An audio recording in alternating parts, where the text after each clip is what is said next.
Hello friends, have a great pleasure to welcome you to Navi Education. Today we will discuss how to crack unseen passage with special tips and tricks.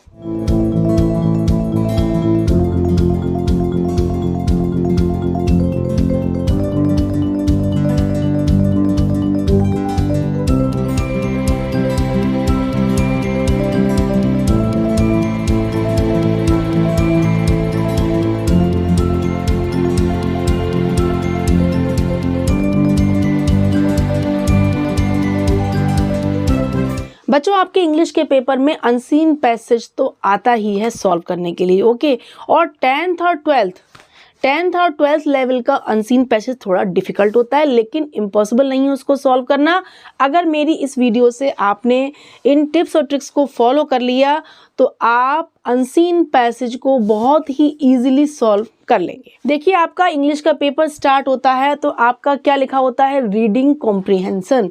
Reading means पढ़ना और comprehension means होता है understanding, समझना। It means पढ़ के समझना। अब unseen passage means unknown passage. ना तो कभी आपने वो देखा है, ना कभी आपने वो जाना है, यानी कि बिल्कुल ही अनदेखा, अनजाना पैसेज, ओके। अब उसको हमें सॉल्व कैसे करना है? Reading plus understanding. Reading comprehension means पढ़ना और समझना। वहाँ आपको क्या दिखानी है? अपनी अंडरस्टैंडिंग दिखानी है, ठीक है। आपको अंडरस्टैंडिंग स्किल से, आपको अपनी इंटेलेक्चुअल स्किल से, it means common sense, totally आपको सेंस लगाना है, कॉमन सेंस का यूज़ करना है। और कॉमन सेंस को यूज़ करते हुए, अपनी अंडरस्टैंडिंग के स्किल को यूज़ करते हुए आपको पैसेज को सॉल्व करते जाना है। क्योंकि जब आपने कोई चीज़ पढ़ी नहीं है, समझी नहीं है, देखी नहीं है, तो उसको सॉल्व करने के लिए केवल आपको क्या होगा? उसको पढ़ना ज़रूरी है, रीडिंग ज़रूरी है। 1 या 2 टाइम रीड करके आप पैसेज को बहुत ही अच्छे से सॉल्व कर सकते हैं, ओके। आपका ये अनसीन पैसेज 10th या 12th क्लास में 20 या 22 मार्क्स का आएगा, ठीक है। अब इतने सारे मार्क्स को हाइपर होके छोड़ देना, खो देना, बहुत ही बड़ी बेवकूफ़ी होगी। क्योंकि अगर आप उसको समझ के, पढ़ के सॉल्व करने की कोशिश करेंगे तो 100% आप अच्छे मार्क्स अनसीन पैसेज में ला सकते हैं। सबसे पहले हम समझेंगे ये हमारे अनसीन पैसेज कितने टाइप्स के हैं। ये हमारे 2 टाइप्स के होते हैं, फैक्चुअल और डिस्कर्सिव, ठीक है। Factual means fact based. It means आपके कोई स्पेसिफिक पर्सन, कोई स्पेसिफिक थिंग, कोई स्पेसिफिक प्लेस या ऑब्जेक्ट, उसके बारे में पूरा आपको उसमें उसके फैक्ट्स दिए होंगे, ठीक है। तो यानी कि वो आपका हो गया फैक्चुअल पैसेज।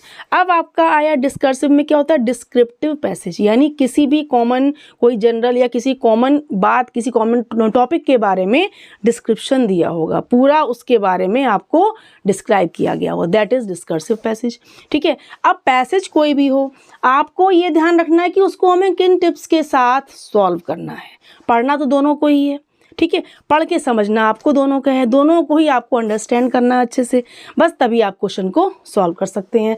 सबसे पहले हम देखते हैं टाइप्स ऑफ क्वेश्चन। आपके अनसीन पैसेज के बाद जो क्वेश्चंस आएंगे वो किस टाइप के आ सकते हैं। देखिए, आपका फर्स्ट है एमसीक्यूज़। एमसीक्यूज़ तो आते ही हैं। अब आपके पैसेज में से उन्होंने कोई क्वेश्चन डाल दिया, उसके आपको 4 ऑप्शंस दे दिए, आपको करेक्ट ऑप्शन को चूज़ करना है। उसमें कोई आपको वर्ड्स नहीं बनाने हैं, बस अगर आप पैसेज पढ़ लेंगे तो आप उसमें से सही ऑप्शन को टिक कर सकते हैं, ठीक है। सेकंड आपका आया फ्रेज, यानी फ्रेज बेस्ड।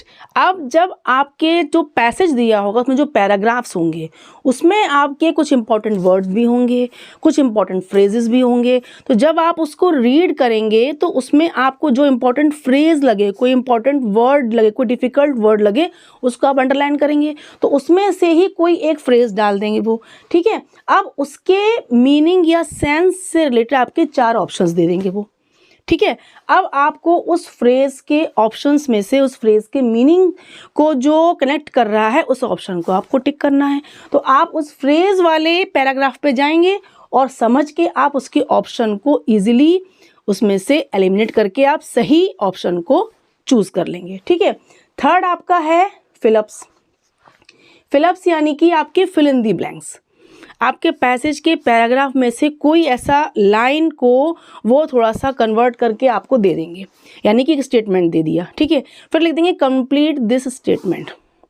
इस आप सेंटेंस को, स्टेटमेंट को कंप्लीट करिए। इट मीन्स आपको वो जो फिल इन द ब्लैंक का जो स्टेटमेंट दिया है वो किस पैराग्राफ में है उसमें आप जाइए, ठीक है। अब उसके आगे पीछे उस फिल इन द ब्लैंक के स्टेटमेंट के पीछे और आगे जो भी बैक साइड में या फ्रंट साइड में जो भी लिखा है, जो भी सेंटेंस का पार्ट दिया उसको आप पढ़ लीजिए।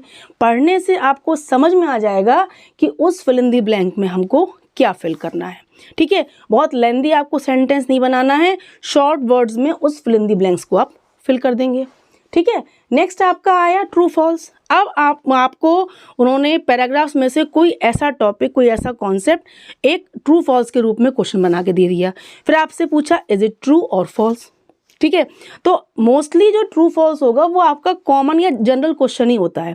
तो अगर आप बिना पैसेज को ज़्यादा डीप में जाए भी उस ट्रू फॉल्स के आंसर को टिक कर सकते हैं। फिर भी अगर आप चाहें तो आप उस ट्रू फॉल्स के क्वेश्चन वाला जो पैराग्राफ है उसको आप एक बार और रीड कर लेंगे लास्ट में, तो आप ट्रू फॉल्स का क्वेश्चन ईजिली सॉल्व कर लेंगे कि ये जो बात कही गई है ये सही है कि गलत, ट्रू है कि फॉल्स। इजी। नेक्स्ट है share evidence from the text, यानी कि उन्होंने थोड़ा सा कुछ पार्ट आपको क्वेश्चन के रूप में दे दिया, फिर वो कहते हैं कि इससे रिलेटेड एविडेंस या सबूत दीजिए, यानी कि उस पैराग्राफ में से ये बात पैसेज में कहाँ कही गई है, ठीक है। उससे आपको रिलेट करके 2-3 लाइन्स में यानी 40 वर्ड्स में आपको उसका आंसर देना है, यानी कुछ उन्होंने क्वेश्चन दे दिया, ठीक है।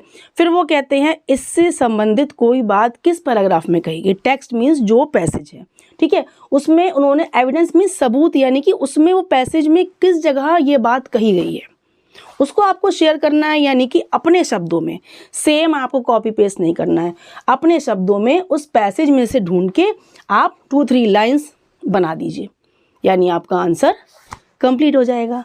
नेक्स्ट आपका आया शॉर्ट आंसर्स।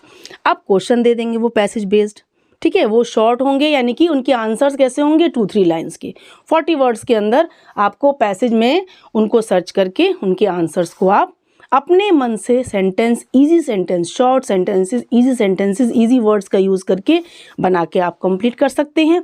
एक क्वेश्चन और आता है असर्शन रीज़न। ये क्या होता है? असर्शन मीन्स होता है स्टेटमेंट, कोई बात कही गई है, कोई स्टेटमेंट दिया गया है, फिर उसका साथ में देंगे वो सेकंड सेंटेंस में उसका रीज़न मीन्स एक्सप्लेनेशन, यानी जो बात कही है उन्होंने क्वेश्चन के रूप में उसका एक्सप्लेन करते हुए एक सेंटेंस वो और देंगे, वो कहलाता है रीज़न। इट मीन्स असर्शन हो गया स्टेटमेंट और रीज़न हो गया उसका एक्सप्लेनेशन, यानी उसको डिस्क्राइब करने वाला सेंटेंस, ठीक है। अब उसके आगे वो क्या दे देंगे, 4 ऑप्शंस। फिर वो पूछेंगे कि जो आप इसमें एक्सप्लेनेशन दी गई है वो स्टेटमेंट की ट्रू है कि फॉल्स है, ठीक है, यानी कि वो रीज़न असर्शन का ट्रू है, एक ऑप्शन ये हो गया, रीज़न वो असर्शन का फॉल्स है, एक ऑप्शन ये हो गया। इस तरीके से करते हुए वो आपको 4 ऑप्शन दे देंगे, या फिर कहेंगे वो असर्शन और रीज़न बिल्कुल करेक्ट हैं, या असर्शन रॉन्ग है, रीज़न सही है, कुछ भी बात को घुमाते हुए आपको वो 4 ऑप्शन दे देंगे और चारों ऑप्शन बेस्ड होंगे इसी स्टेटमेंट और उसके एक्सप्लेनेशन पर। आप अगर उन दोनों के सेंस समझ जाएंगे, सेंस समझो, आप टफ वर्ड्स को छोड़ दो, ठीक है। असर्शन यानी जो स्टेटमेंट, जो लाइन, सिंपल समझो, जो लाइन दी गई है उसको उन्होंने जो एक्सप्लेन किया है, डिस्क्राइब किया है, वो अगर सही डिस्क्राइब किया है तो यानी कि स्टेटमेंट का रीज़न सही है, ठीक है, तो आप उस ऑप्शन को टिक कर देंगे। इसमें कुछ नहीं करना, बस समझना है और टिक करना है, ठीक है। इस टाइप के आपके अब क्वेश्चंस आने लगे हैं। सीबीएसई बोर्ड वाले क्या करते हैं, अब पहले आपका क्या तरीका था, पहले पैटर्न क्या था, अनसीन पैसेज दे दिया, क्वेश्चंस दे दिए, आपने क्वेश्चन के आंसर सर्च करे, वही सेम लाइन कॉपी पेस्ट कर दी, सेम लाइन आपने टिप के लिख दी और आपको मार्क्स भी मिल जाते थे। अब क्या स्ट्रिक्टनेस हो गई है कि अगर आपने सेम लाइन लिखी, सेम आंसर कॉपी पेस्ट किया, 0 मिलेगा आपको, पक्का 0, यानी कि आपको अपने वर्ड्स में तो क्रिएट करना ही करना है।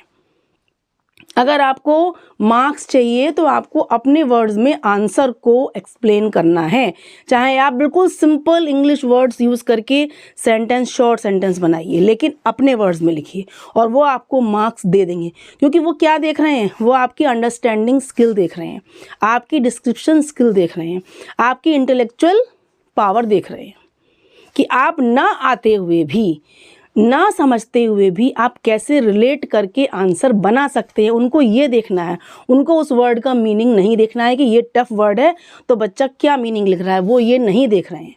वो क्या देखना है उनको स्टूडेंट्स की क्या देखनी है, थिंकिंग पावर देखनी है, उनकी सेंसिंग पावर देखनी है कि वो कैसे क्वेश्चन को, कैसे सेंटेंस को, कैसे उस टिपिकल वर्ड को ना समझते हुए भी उसको किस सेंस से रिलेट करके आंसर बना सकते हैं। यानी कि वो अपने वर्ड्स कैसे क्रिएट कर सकते हैं, उनको इंग्लिश बनाना, इंग्लिश के सेंटेंसेस क्रिएट करने में वो किस स्किल का यूज़ कर रहे हैं।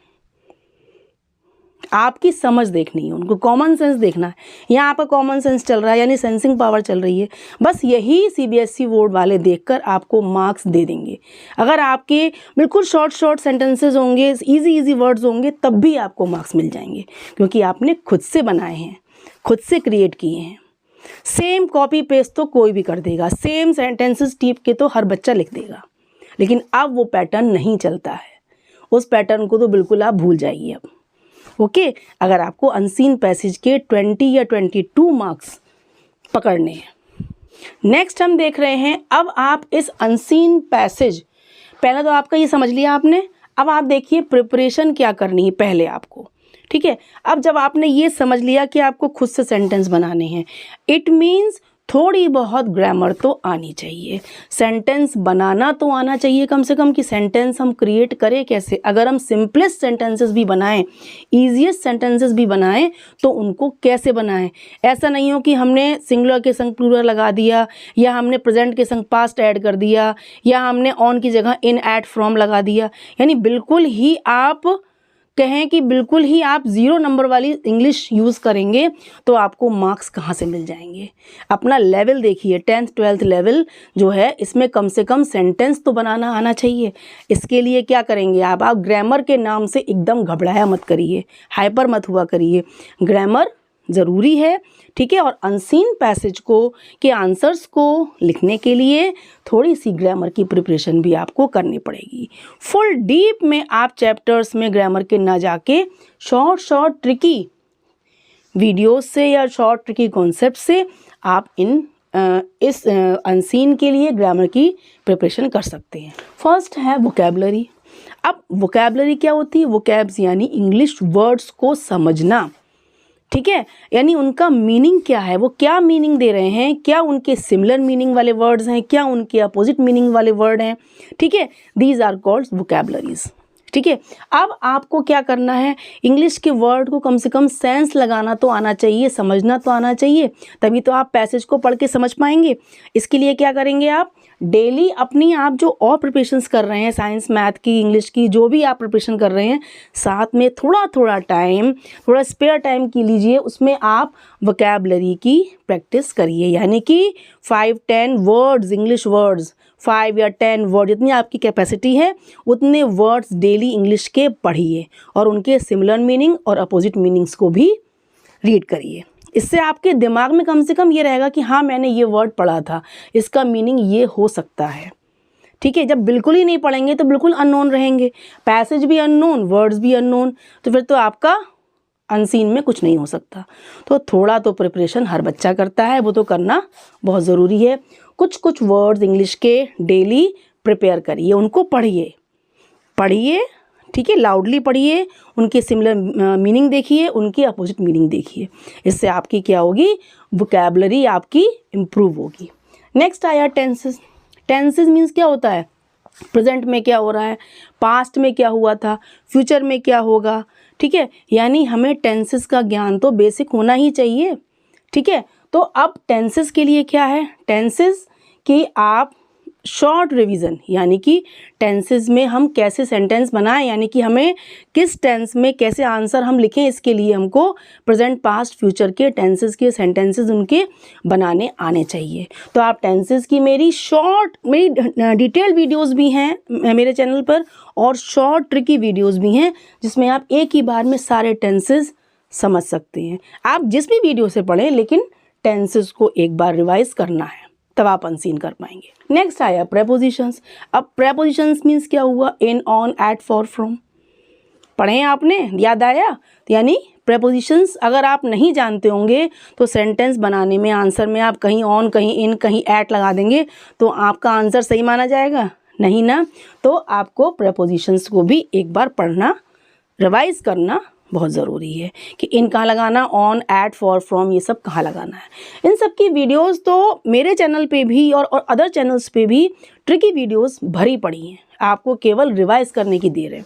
नेक्स्ट आपका आया मॉडल्स। मॉडल्स क्या होते हैं? मॉडल वर्ब्स होते हैं, shall, should, can, could, may, might, ठीक है, इतने मस्ट और टू, ये सारे क्या हैं? मॉडल वर्ब्स हैं जो मूड बताते हैं, एक्शन का मूड, ठीक है। तो मॉडल वर्ब्स को भी आपको रिवाइज करना है। नेक्स्ट आपके आए वर्ब्स। अब वर्ब्स क्या होते हैं? बहुत से बच्चे वर्ब्स भी नहीं जानते हैं कि वर्ब होता क्या है। वर्ब मीन्स आपका एक्शन वर्ड, डूइंग वर्ड।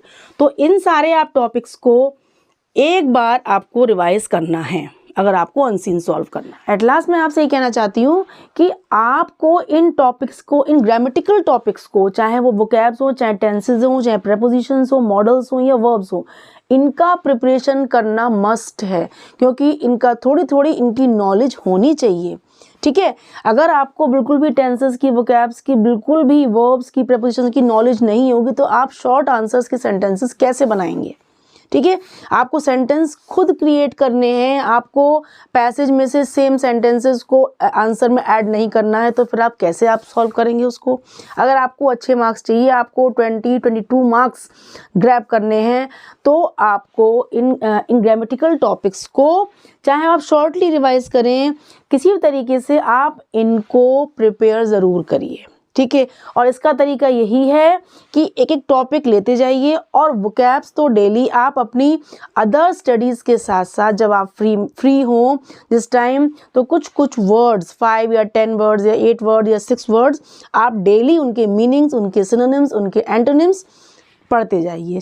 पढ़ने से क्या होगा, 1 या 2 टाइम आप उनको पढ़ेंगे, समझेंगे, तो आपके माइंड में रहेगा कि मैंने ये वर्ड पढ़ा था, इसका मीनिंग ये हो सकता है। आपको बहुत हेल्प मिलेगी अनसीन में, ओके। इसलिए इनका प्रिपरेशन करना आपका बहुत ज़रूरी है।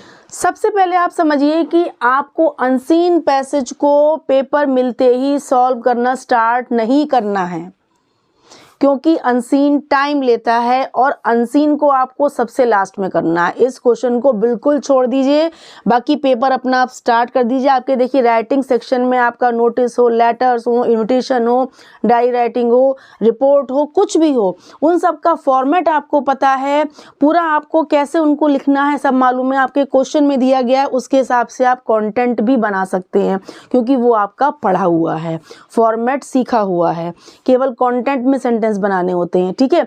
तो वो आप राइटिंग सेक्शन स्टार्ट कर दीजिए, वो कीजिए। उसके बाद आप लिटरेचर में आप प्रोज पोइट्री के जो क्वेश्चंस दिए गए हैं, एब्स्ट्रैक्ट बेस्ड हैं या वेरी शॉर्ट हैं, लॉन्ग हैं, जो भी क्वेश्चंस हैं, वो सब आपके चैप्टर्स पढ़े हुए हैं, आपको उनकी समरी पता है, ठीक है। तो आप अच्छे से उन चैप्टर्स से बेस्ड क्वेश्चंस को आराम से बना के सॉल्व कर सकते हैं, वो सब आपका पहले से आपका पढ़ा हुआ है, ठीक है। तो आप राइटिंग सेक्शन और लिटरेचर बेस्ड सारे क्वेश्चंस आप सबसे पहले ही सॉल्व करेंगे, ठीक।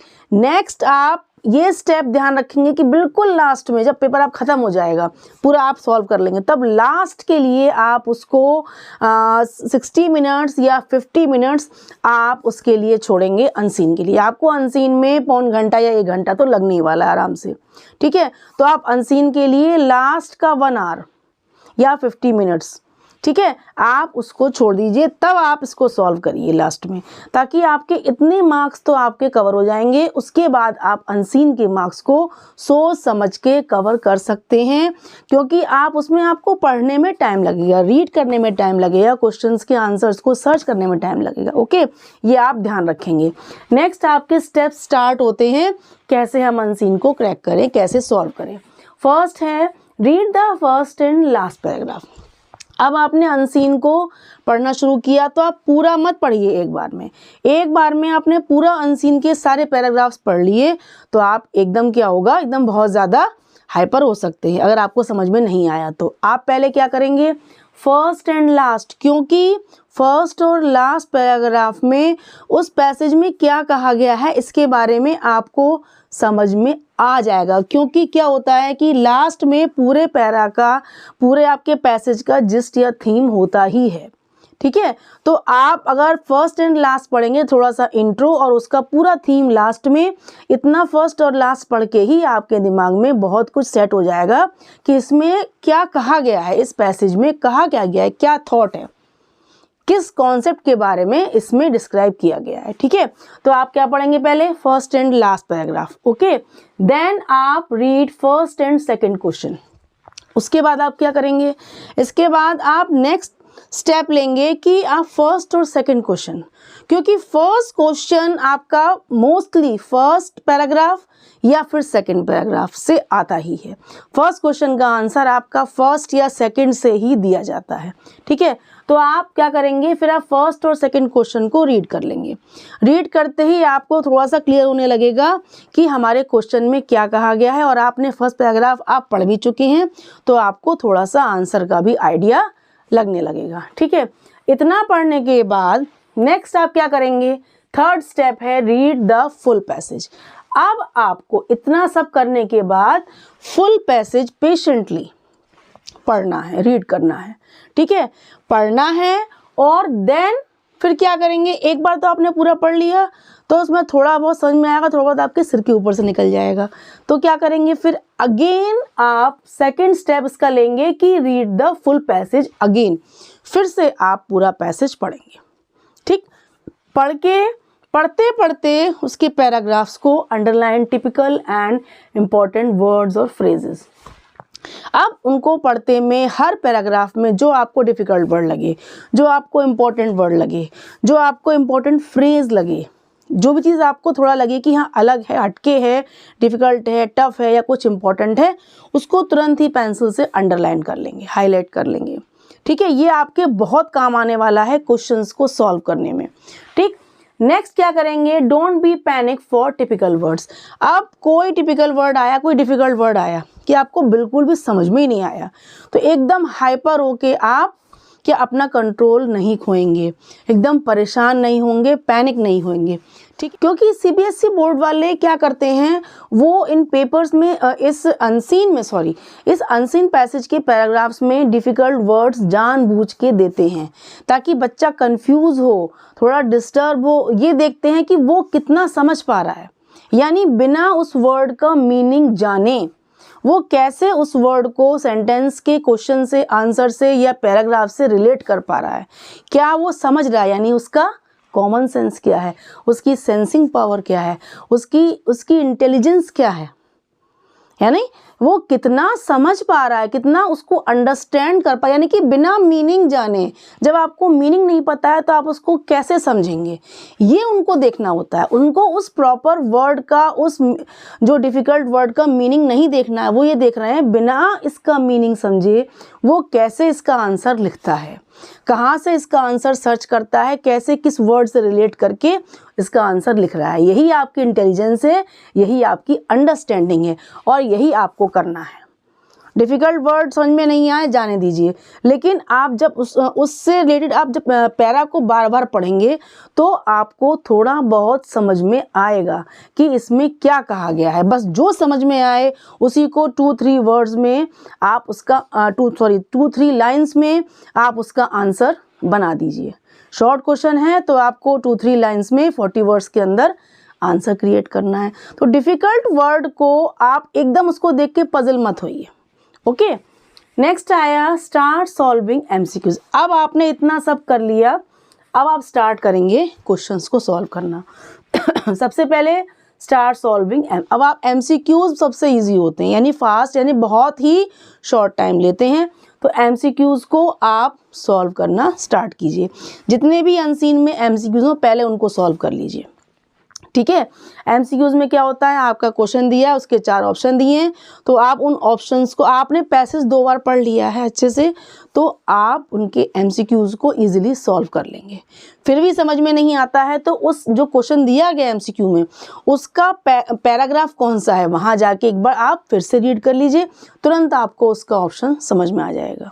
ठीक है, नेक्स्ट है फ्रेज। फ्रेज वाला क्वेश्चन जो होगा, यानी कि पैराग्राफ में से कोई ऐसा फ्रेज क्वेश्चन बना के डाल देंगे, ठीक है। अब वो कहेंगे इस फ्रेज से रिलेटेड, थोड़ा कन्वर्ट करके देंगे वो फिर कहेंगे वो इस फ्रेज से रिलेटेड कौन सा मीनिंग है जो आपको ऑप्शंस दिया गया है, उन ऑप्शंस में से सही आंसर को टिक करिए, ठीक है। तो जहां वो फ्रेज दिया गया हो पैराग्राफ में वहां पहुंच जाइए तुरंत, और उसके आगे पीछे वाले सेंटेंसेस के पार्ट को पढ़िए, ठीक है, समझ के पढ़िए। पढ़ते ही आपको ऑप्शंस में से सही आंसर तुरंत मिल जाएगा, आप उसको सॉल्व कर लेंगे, ना समझते हुए भी आप आंसर को आप एलिमिनेट करके सॉल्व कर सकते हैं, करेक्टली आप उसको टिक कर सकते हैं, ठीक है।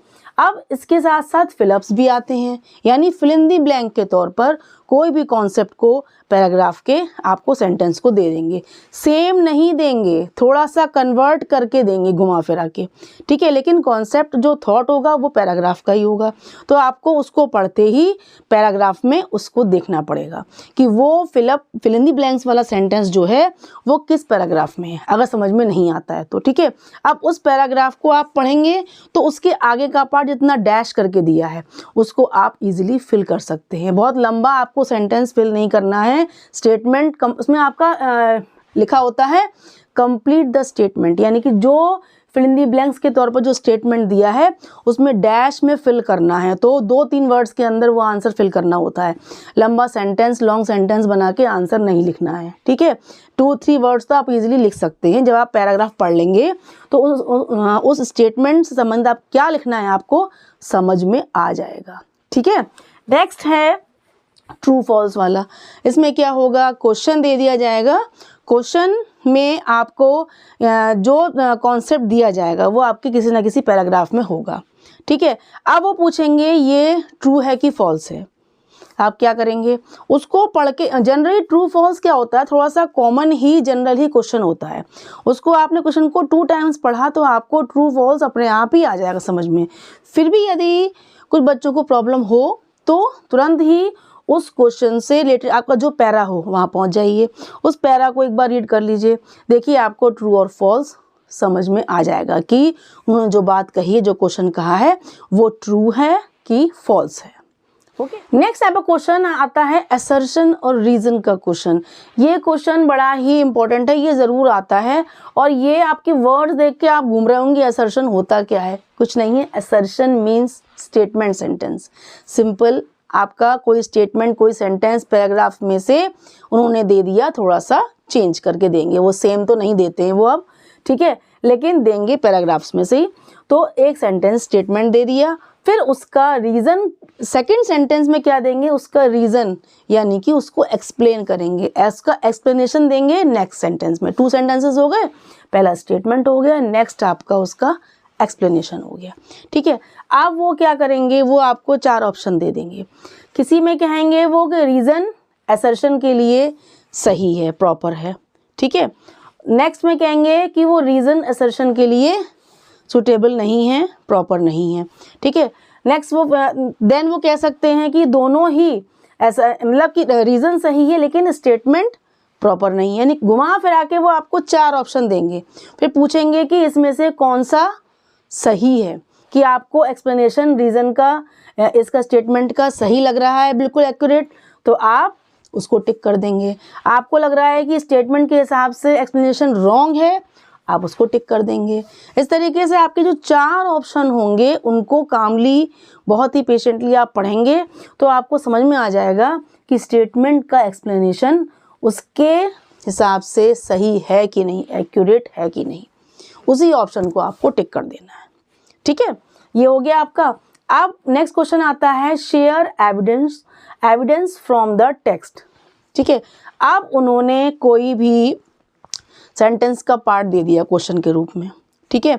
अब वो कह रहे हैं इस जो उन्होंने सेंटेंस जो क्वेश्चन दिया है, जो सेंटेंस दिया है उसका एविडेंस आपको ढूंढना है पैराग्राफ में से, कि जो उन्होंने बात कही है वो पैराग्राफ में कही गई है, उसका एविडेंस का सबूत, यानी कि एविडेंस मीन्स क्या होता है, सबूत, यानी कि पैराग्राफ में टेक्स्ट माने पैराग्राफ में, पैसेज में वो बात कही गई है उसको प्रूफ करते हुए पैराग्राफ में आप तुरंत पहुंच जाइए। जो सेंटेंस लिखा है उसको पढ़ के उस पैराग्राफ में आप पहुंच जाइए।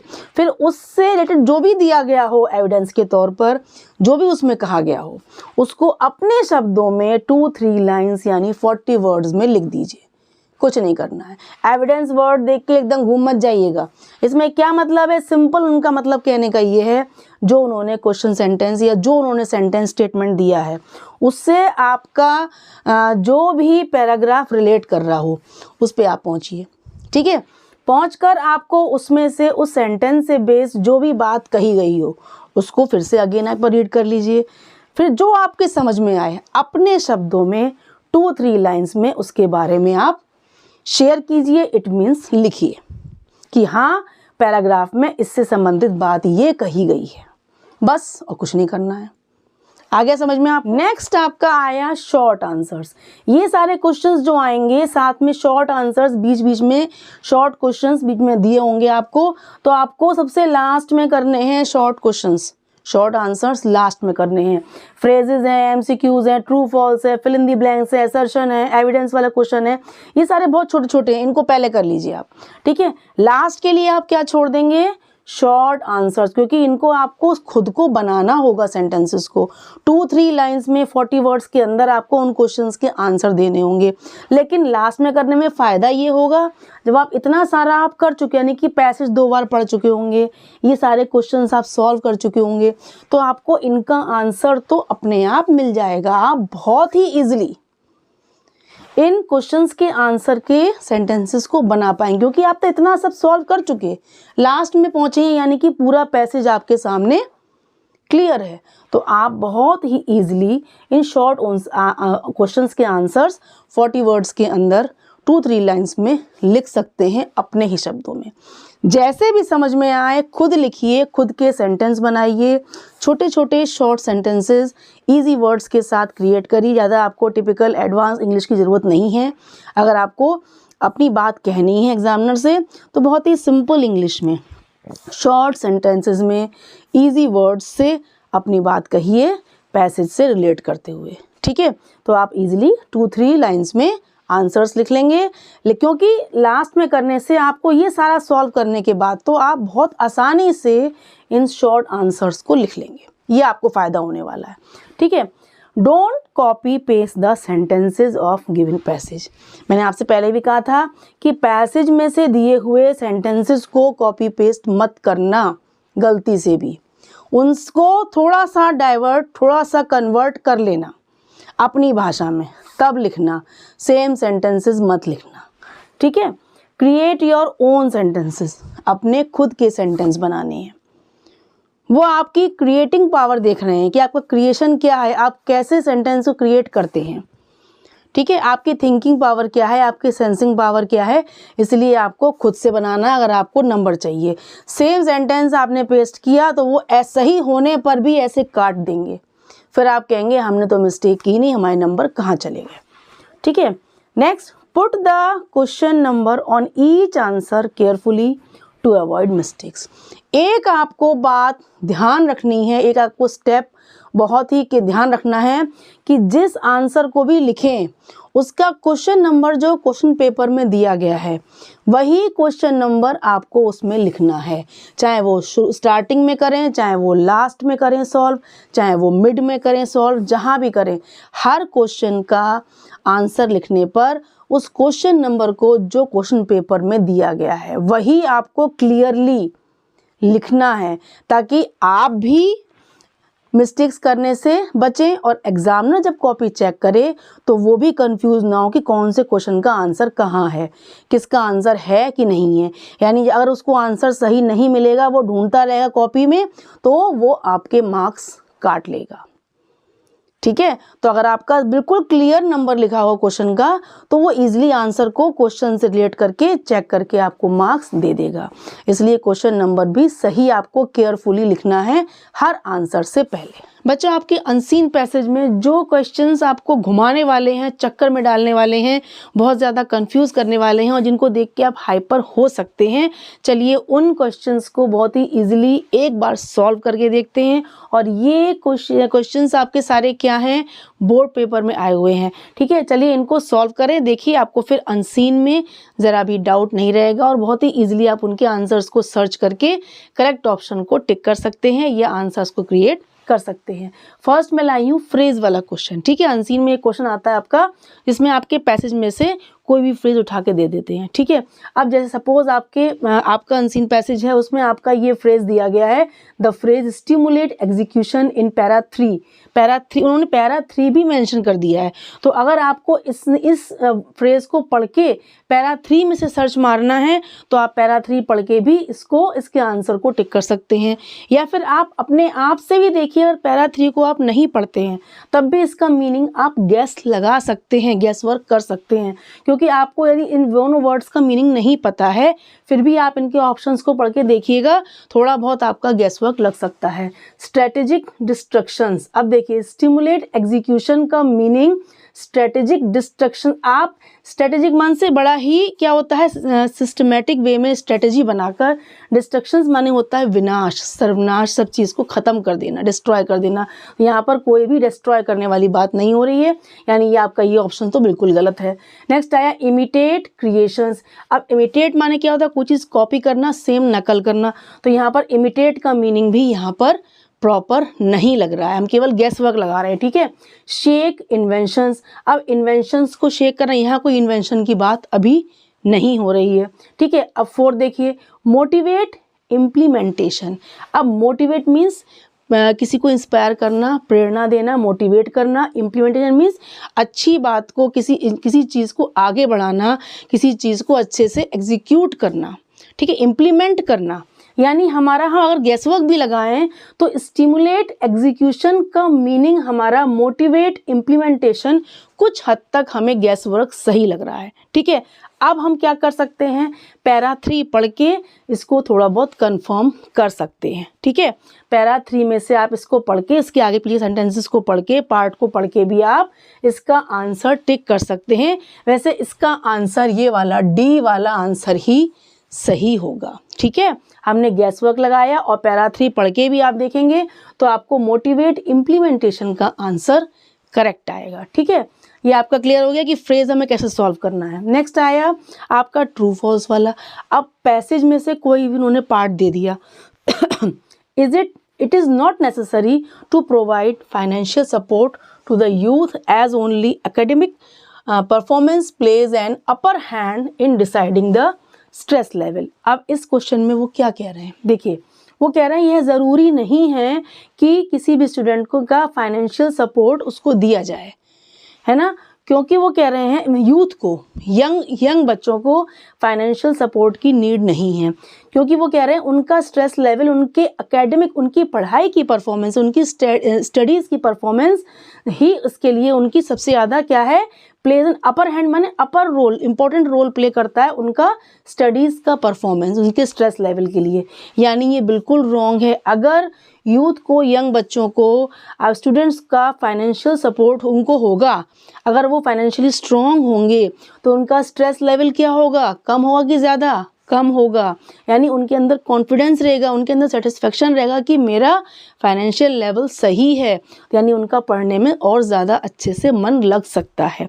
यानी फाइनेंशियल सपोर्ट भी ज़रूरी है किसी स्टूडेंट के लिए, पढ़ाई के साथ साथ, स्टडीज़ के साथ साथ। यानी कि ये हमारा बिना ही पैसेज पढ़े इस क्वेश्चन का आंसर हमारा फॉल्स है। क्लियर दिख रहा है हमको कि फाइनेंशियल सपोर्ट भी ज़रूरी है, ये कह रहे हैं ज़रूरी नहीं है, इट इज़ नॉट नेसेसरी, यानी कि ये सेंटेंस रॉन्ग है। देखिए बिना पैसेज पढ़े आंसर हमने फॉल्स कर दिया, कितना इजी था। अब देखिए Anne Frank wanted a real friend to read her diary. अब हमने क्वेश्चन दिया है असर्शन रीजन का, AR क्वेश्चन, यानी असर्शन और रीजन, जो मैंने समझाया था आपको। असर्शन मीन्स, देखिए ये वाला आपका है असर्शन का, ये है रीजन। अब असर्शन मीन्स होता है, ये इन्होंने स्टेटमेंट दे दिया, मैंने आपको एग्जाम्पल दिया है, ये स्टेटमेंट दे दिया, कोई बात उन्होंने कह दी, कोई फैक्ट कह दिया, फिर उसका उन्होंने उसको एक्सप्लेन किया है। रीज़न मीन्स उसको एक्सप्लेन किया है। Anne Frank wanted a real friend to read her diary. Anne Frank चाहती थी कि उनकी डायरी को पढ़ने के लिए उनका एक रियल दोस्त हो, फ्रेंड हो। ठीक है, ये बात उन्होंने कहा, ये स्टेटमेंट हो गया। अब उसका वो एक्सप्लेनेशन दे रहे हैं, she wanted anyone to read it. वो कोई भी व्यक्ति चाहती थी कि कोई भी उनका उसको पढ़ ले, उनकी डायरी को पढ़े। यानी हमको समझ में आ रहा है, पहले वो कह रहे हैं रियल फ्रेंड, देन वो कह रहे हैं कि कोई भी पढ़ ले, यानी हमको रीज़न सही नहीं लग रहा है। हमारे स्टेटमेंट के हिसाब से हमें रीज़न सही लग रहा है, नहीं लग रहा है, यानी रीज़न हमें फॉल्स लग रहा है। पहले वो कह रहे हैं स्टेटमेंट में रियल फ्रेंड चाहिए, लेकिन रीज़न में कह रहे हैं कि कोई भी व्यक्ति हो जो उनकी डायरी को पढ़ ले, यानी इट इज़ रॉन्ग। ठीक है, अब इसके देखिए ऐसे आपके ऑप्शंस आएंगे। पहले वो कहेंगे both A and R true, यानी असर्शन और रीजन दोनों ट्रू हैं, but and R is the correct, और आर उसके लिए करेक्ट ऑप्शन है, यानी गलत। करेक्ट एक्सप्लेनेशन है, यानी आर इसका करेक्ट है, नहीं है, करेक्टली एक्सप्लेन नहीं कर रहा है। देन हमारा ए तो रॉन्ग हो गया, कट हो गया। Both A and R true, both A और आर ट्रू हैं, but R is not the correct, लेकिन आर उसका करेक्ट एक्सप्लेनेशन नहीं है। लेकिन हम यहाँ पर हमें देखिए, हमारा ए और आर ट्रू है, कह रहे हैं ट्रू कहाँ है, हमारा ए ट्रू है लेकिन आर तो फॉल्स है, तो यानी हमारा बी भी रॉन्ग हो गया। यानी इसमें आर हमारा ट्रू कहा गया है, तो हमारा बी वाला भी रॉन्ग हो गया। नेक्स्ट देखिए, A is true, R is false. A true है बट आर फॉल्स है, ये हमें सही लग रहा है कि आर तो फॉल्स है ही। A is false, R is true, ये भी गलत। Both A and R false, ये भी गलत। यानी हमारा कौन सा आंसर आया, जो हम सोच रहे थे वही हमारा आंसर आ गया, A is true and R is false. यानी स्टेटमेंट तो हमारा दिया गया है रियल फ्रेंड के लिए, लेकिन रीज़न में कह रहे हैं कि कोई भी व्यक्ति हो जो डायरी को पढ़ ले, यानी हमारा आर फॉल्स लग रहा था, तो हमारा सी ऑप्शन जो है A is true R is false, यही हमारा आंसर होगा। इतना सिंपली हमने असर्शन रीज़न के जो हुआ था, जो टेंशन थी, वो हमने सॉल्व कर ली। इतना इजी आएगा, समझने की बस देर है, आपको अंडरस्टैंडिंग करनी है, स्टेटमेंट को अच्छे से अंडरस्टैंड करना है, पढ़ना है, फिर उसके रीज़न को पढ़ना है, यानी उसके एक्सप्लेनेशन को पढ़ना है, देन ऑप्शंस को पढ़िए, आंसर टिक करिए, कुछ नहीं है, हलवा है। ठीक है, नेक्स्ट देखिए, अब एक क्वेश्चन लेते हैं लास्ट एविडेंस वाला। Share evidence from the text in about 40 word. हमें 40 वर्ड्स में अपने आप सेंटेंस बनाने हैं, यानी 2-3 लाइन्स बनानी है। ठीक है, यानी सबूत देना है, मीन्स हमें पैसेज में से पढ़कर जो उन्होंने स्टेटमेंट दिया है उसको क्लियर करना है। ठीक है, about how AI can support the field of education, कि एआई जो है आर्टिफिशियल इंटेलिजेंस, वो एजुकेशन के फील्ड में कैसे सपोर्ट कर सकता है। इस क्वेश्चन को हमें पैसेज को पढ़ के उसमें से 2-3 लाइन्स लिखनी है। सिंपल है, आप एआई को जानते हैं, एआई क्या है, आजकल हमारे लिए फुल सपोर्ट सिस्टम है, मेनली एजुकेशन में। ठीक है, तो आप इसको तो आप बहुत इजीली, हर स्टूडेंट लिख सकता है इसको, और पैसेज से पढ़ के तो आप आराम से 2-3 लाइन्स या 40 वर्ड्स के अंदर इसके आंसर को राइट कर सकते हैं। इस वीडियो को देखने में आपको अनसीन का पूरा फॉर्मेट समझ में आ जाएगा, कैसे आपको क्या करना है। ठीक है, फिर भी पैसेज को समझना और क्वेश्चंस को पढ़ने के लिए आप सैम्पल पेपर्स के कुछ रिसेंट अनसीन्स को आप 4-5 अनसीन्स को 5-6 अनसीन्स को एग्ज़ाम तक कर लेंगे, सफिशिएंट है, उसी से आपकी अनसीन की प्रैक्टिस हो जाएगी। इतना ही बहुत है, डेली अनसीन लेके मत बैठिए, अपना टाइम वेस्ट मत कीजिए। अनसीन में आप 20 मार्क्स या 22 मार्क्स बहुत ही ईजिली गेन कर सकते हैं। अगर इस वीडियो को देख के आपकी अनसीन की प्रॉब्लम, अनसीन के डाउट्स, कन्फ्यूजन सारे सॉल्व हो गए हों, तो please like this video and share to your all friends. Please keep watching, bye bye.